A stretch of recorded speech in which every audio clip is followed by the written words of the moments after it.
these SpongeBob conspiracy theories have gotten so out of control, they have brainwashed the mass population of Earth, and now everybody and anybody is making these psychotic SpongeBob theories. Seems like every other week in my recommended pops up a brand new SpongeBob theory I ain't never heard of before in my life from a creator I also ain't never heard of before in my life. I'm having a hard time understanding what is the appeal of this. SpongeBob is one of the greatest TV shows in the history of television and has brought me insurmountable levels of joy and happiness. And all these dudes, they making these theories, taking that joy and happiness, throwing it in their mouths, chewing it up, swallowing it, shitting it out, and stopping it down the shower drain. This time, this theory is coming to us from the channel Karsten Runkeist. This is the Spongehenge theory. Now, I don't know much about Spongehenge. I do remember that episode. I remember SpongeBob was in like a cave, and there was like big-ass SpongeBob statues, and Mother Nature was blowing the wind through them, dropping her mixtape, making absolute bangers, and slap-a-rooski with these giant SpongeBob stones. So, I'm terrified and also fairly curious to hear what we got for this theory today. So, without further ado, the Spongehenge theory. Let's see what we got. This video is brought to you by Squarespace. When it comes to websites, online stores, etc., there's no place to build a beautiful online presence like Squarespace. So this is the third installment in an unexpected... By the way, you guys know the drill. Go over to this dude's channel, give him a big old juicy spanking on his like and sub, show him some love, you know what I'm saying? Yet incredibly popular series of mine where I take SpongeBob episodes and try to find the meaning in these very formative experiences the show's characters undergo. Whereas we usually end up talking about the old Squidster, today I want to talk about the Sponge himself, SpongeBob SquarePants, and arguably the most traumatizing episode he's in. When you think of peak SpongeBob, you usually think of those first 3 seasons, but today's episode actually comes from well into season 5. And it's called Spongehenge. Spongehenge, a witty reference to Stonehenge, is one of SpongeBob's least funny episodes, but it's also one of its scariest, as it tells the story of SpongeBob being followed by jellyfish to a point where he has to escape society altogether. It's a very unsettling episode, and that's an understatement. It's also in a lot of people's top 10 worst SpongeBob episodes lists. But it's a lot more than that, and to understand why, let's take it from the top. The episode starts with 2 restaurant goers leaving a diner with takeout, when all of a sudden they notice a heavy gust of wind. The one fish claims it's Neptune, the god of the sea in Roman mythology, and the other claims everyone knows Poseidon is the ruler of the sea, which according to most websites is the actual truth, and is also the god of the sea for Greek. Who wins in a fight? Who wins in a fight, Poseidon or Neptune, bro? I feel like I got my money on Poseidon. Like, Poseidon is that guy, bro. Like, Neptune would get absolutely washed by this dude Poseidon, bro. Don't even let Aquaman in there, bro, because then it's just going, it's over at that point. At the end of the day, the wind blows away the fish's takeout food, and he screams, "Why, dear Neptune?" The leftovers fly over the city until they hit SpongeBob in the face. He licks them up and recognizes that it is indeed goulash. Now, goulash was an oddly specific choice for the writers to use, and I looked up the symbolism behind the dish. Goulash. I got nothing, it's just goulash. But in the process of tossing out the goulash, SpongeBob discovers a sound that the wind makes in his holes. It doesn't take long for this music to reach a jellyfish, who instantly grows pretty attached to Sponge. The sound that the wind makes in his holes. That's not a sentence I ever thought I would ever hear. In the process of tossing out the goulash, does anybody else have holes for which wind makes sound, bro? I know I do. SpongeBob discovers a sound that the wind makes in his holes. It doesn't take long for this music to reach a jellyfish, who instantly grows pretty attached to Sponge. And by attached, I mean attached. He crawls into SpongeBob's head and swarms around his brain until the morning. But come the morning, the jellyfish doesn't want to leave. In fact, he sends over a swarm of jellyfish that prevent SpongeBob from being able to go to work. He's eventually dragged into work via a hook by his boss, Mr. Krabs, only to show up to work pretty much dead. But he isn't at work for long because the jellyfish swarm the Krusty Krab and take him away. So now his work is gone, so where to next? Patrick's house, where the jellyfish actually sting Patrick and leads to Pat kicking out SpongeBob for being a negative influence.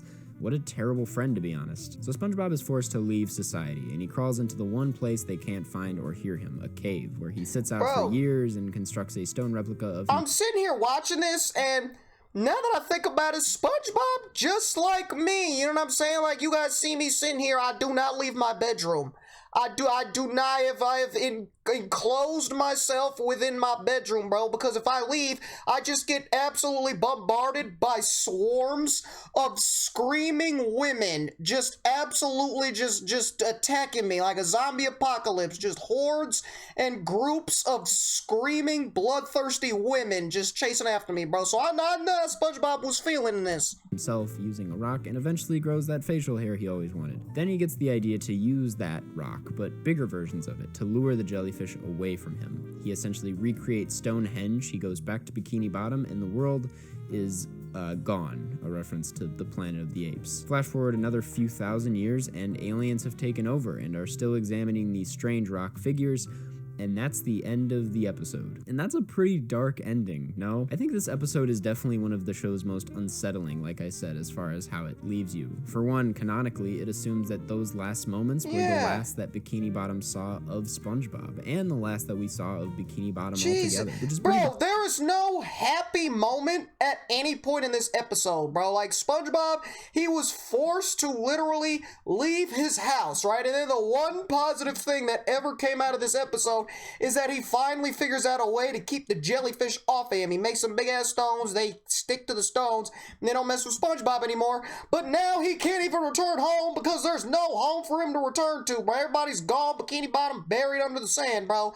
So there's literally not a single happy, heartwarming moment at any point in this episode, bro. It's kind of sad. Depressing, considering Patrick's last words were that he was a negative influence and that Mr. Krabs spent his last moments reeling him in, abusing the poor lad. And SpongeBob just kind of disappeared and went crazy, and we're to assume he just went crazier and eventually died alone. And as soon as I learned that this was episode... I love how he's sitting here explaining, oh yeah, Patrick said he was a menace, Mr. Krabs beat the hell out of him, and he was forced to die alone, and the whole time there's just beautiful, soft, calming jazz music just playing in the background, he just bro. went crazier and eventually died alone. And as soon as I learned that this was episode 99B, that's when it hit me that this is most likely just the last SpongeBob episode. We're forgetting one small detail though, and it's what happens at that beginning. If this really was Neptune or Poseidon, we're to assume that this wipeout was intentional, which leaves us with two questions of why did this happen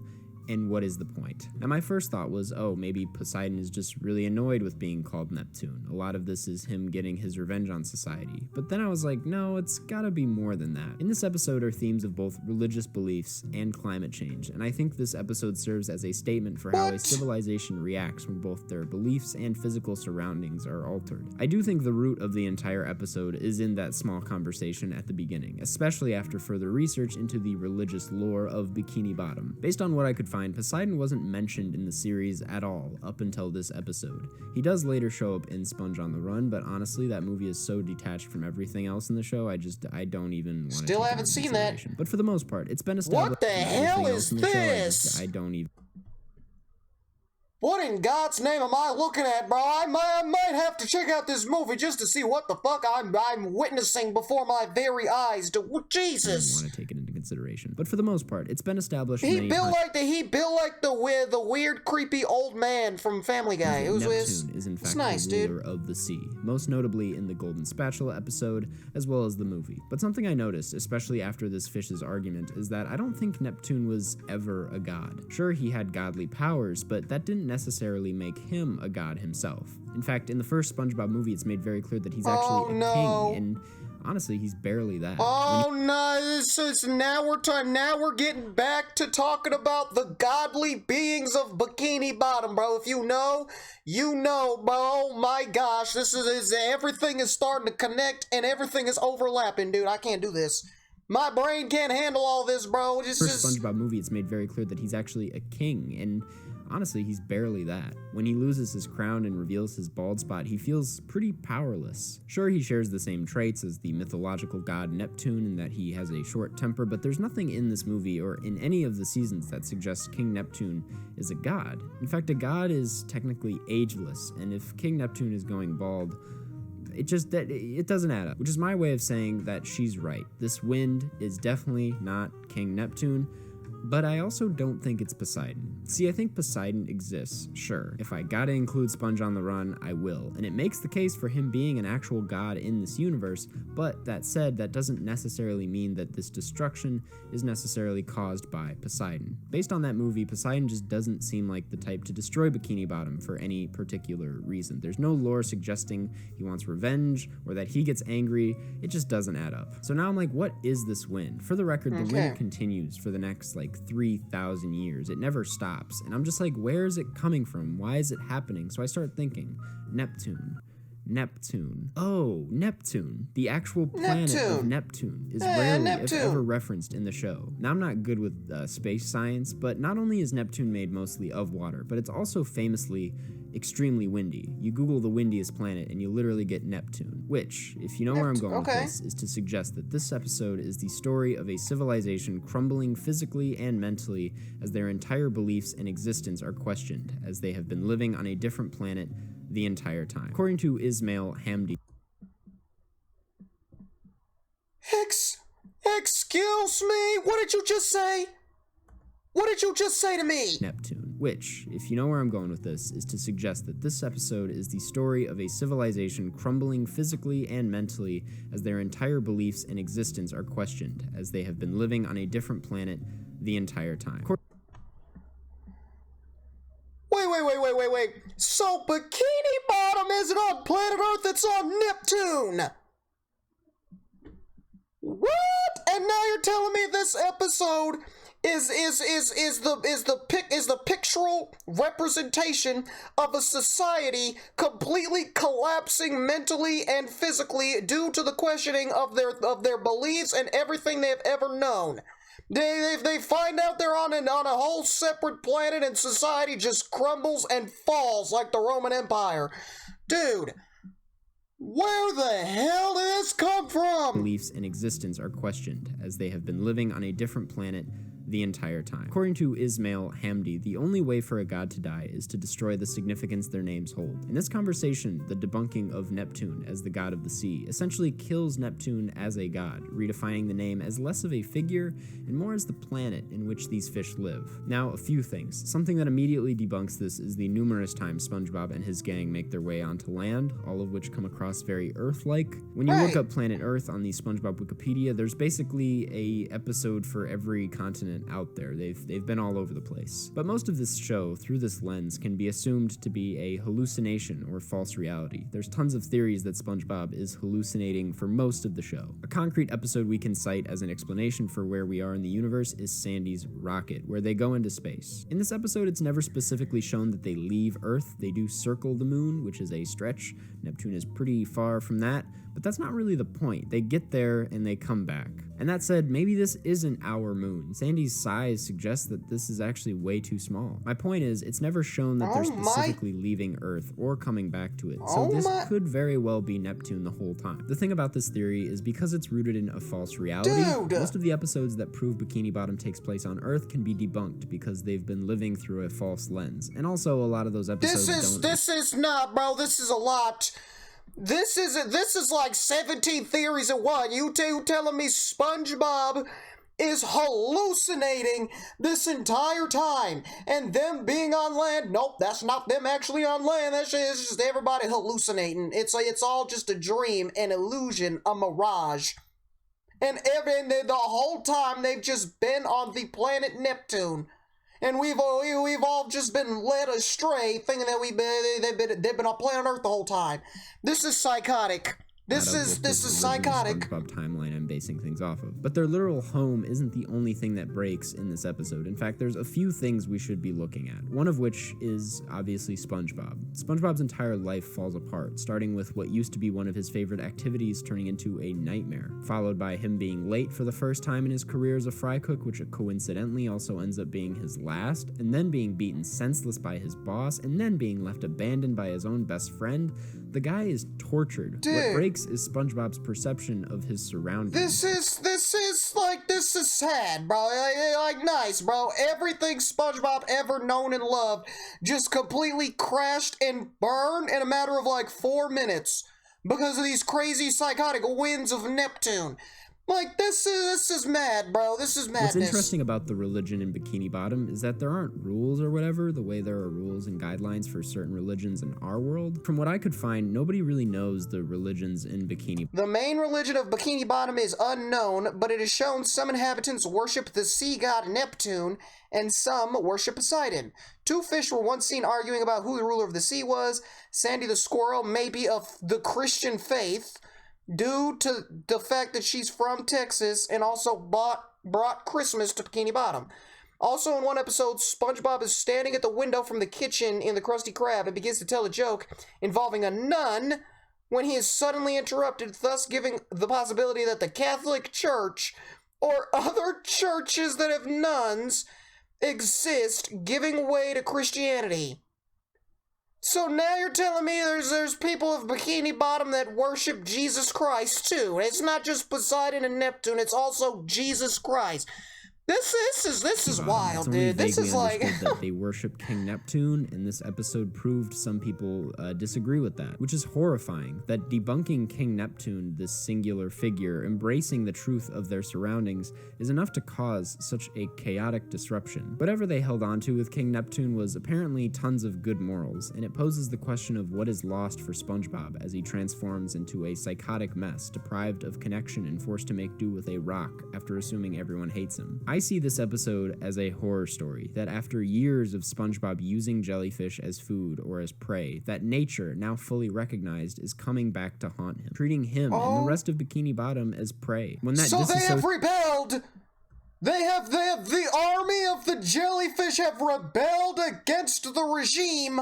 They are fighting back to topple the patriarchy. Oh my gosh. Coming back to haunt him, treating him and the rest of Bikini Bottom as prey. When that disassociation happens, SpongeBob loses his mind. His world, now sanded over, is gone. His friends assumed to have died. And like them, SpongeBob is assumed to starve and die a slow, painful death in a barren wasteland, which comes down to his legacy. Why do you have to say it like that?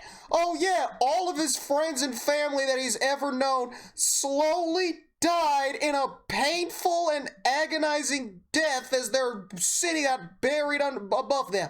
Like, why you ain't gotta say it like that, bro? Okay, you've already put the stake in my heart. You keep hammering at it, bro. It's just, you ain't have to do me like that, dude. His friends assumed to have died, and like them, SpongeBob is assumed to starve and die a slow, painful death in a barren wasteland, which comes down to his legacy. His legacy is Spongehenge, a mysterious structure that, as proven by the aliens of the future, has this unknown origin. I mean, perhaps it's a happy ending, considering they serve as a place of celebration for jellyfish every year, but it's undoubtedly unsettling, seeing as though SpongeBob's only legacy, a legacy that's lasted thousands of years, was his final suffering. And I think that's it. While I usually like to find the meaning in why this show... So the only remains of Bikini Bottom left are the statues that SpongeBob created in his darkest, his most down, and his most disturbing time of his entire life, bro.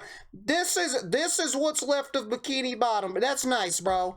That's real nice, dude. I didn't think coming into this we were gonna get this dark. I really didn't, dude. Spongehenge is left ambiguous in a really terrifying way. That Bikini Bottom took place on Neptune all along, and that the citizens died a terrible, mysterious death with the realization of that. SpongeBob episodes usually leave you with some sort of message, and the message here is that the universe is something more powerful than any form of human connection, and that nature can be violent enough to wipe out entire civilizations if it comes down to that. And facts. That's what happened in real Lost City of Atlantis. Facts. How SpongeBob ends. Facts. So yeah, with all that being said, thanks for watching. Check out Spongehenge and form your own opinion. And before you head out, I want to thank today's sponsor, Squarespace. All right. My opinion, since you want me to form my opinion is that this is absolutely psychotic. Are you kidding me? You just keep layering it on, bro. You knocking me out cold. That wasn't enough. You also had to stop on me while I'm down and start beating me with a baseball bat and an old flip-flop, dude, because that is exactly what happened in this video. First, you're telling me that Bikini Bottom is on the planet of Neptune, and it's not on planet Earth. and then the realization that they're not on planet Earth and they're actually on Neptune led to the complete downfall and collapse of their entire society. SpongeBob, in his final moments in Bikini Bottom, lost his favorite hobby that he was passionate about. His friend cooked the fuck out of him. He was late for his job. His boss beat the hell out of him, and he was forced to live his life, the rest of his life, in isolation, tormented by the groupies of jellyfish. Only for his legacy the only legacy that remains of SpongeBob and Bikini Bottom are the statues he made in his darkest time. At the end of all of society as we knew it, that's what was left, dude. This is absolutely dark. And then the stuff that he was saying, yeah, everybody starved and died a slow, painful death in a barren wasteland. Well, thanks, man. Way to just break my heart and shatter into a million pieces, bro. I really appreciate that, dude. This is psychotic. Then you'll talk about just Christianity and Catholics and stuff in beginning. This is crazy. Bro, there are so many things in here that they're just random, like, little jabs. It just, boop, boop, boop, punching me in the face, bro, and there's the big knockout. Oh, it's on Neptune, and you just knock me out cold. And then you start beating me with the old shoe, talk about, oh, yeah, everybody died a slow and painful death, bro, and then the flip-flop comes in with the Stonehenge, bro. I didn't know what to expect coming into this, but like always, this is nowhere near anything that I would ever expect, bro. I did not know we were going to go down this road. I didn't know we were going to get this dark, bro. And I'm very uncomfortable, and this was absolutely psychotic.